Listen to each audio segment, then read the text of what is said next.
Minsan, iniwan ako ng kahapon. Bitbit ang sakit na akala ko'y walang katapusan. Iniwan akong nakalugmok sa anino ng alaala, sa mga pangakong binitiwan pero hindi tinupad.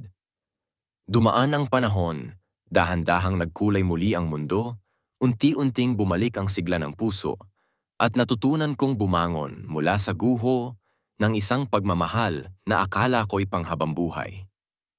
At dumating ka, hindi bilang isang panandaliang aliw, hindi bilang isang pangakong mabubura rin sa hangin, kundi bilang isang tahanang hindi kailanman gigiba. Ulan man o araw, bagyo man o dapit hapon, hindi ka bumitiw, hindi ka lumisan.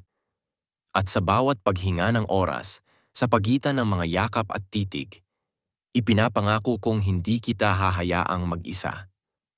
Sapagkat ang pag-ibig ay hindi takas, hindi panandalian, hindi isang larong may hangganan.